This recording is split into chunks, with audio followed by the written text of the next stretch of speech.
స్టోరీలోకి వెళ్లే ముందు మా ఛానల్ని సబ్స్క్రైబ్ చేయండి. ఎమ్మెల్యేలుగా అక్కడ ఓడితే ఎమ్మెల్సీలు కావడం.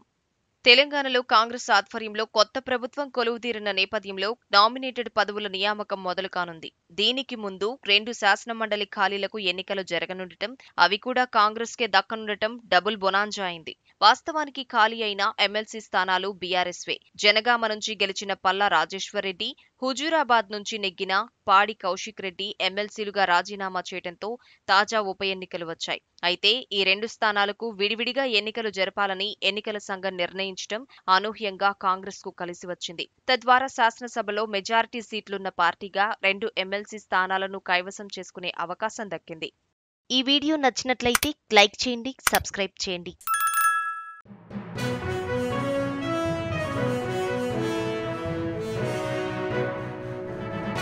మీ ఊరికి సంబంధించిన సమస్యలను, ఇతర వార్తలను 9440486321 నెంబర్కు వాట్సాప్ ద్వారా వీడియోలను పంపగలరు. వాటిని మా తెలుగు టీవీలో ప్రసారం చేయటం జరుగుతుంది. మెరుగైన సమాజం కోసం మీతో మేము అడుగులు వేస్తాం.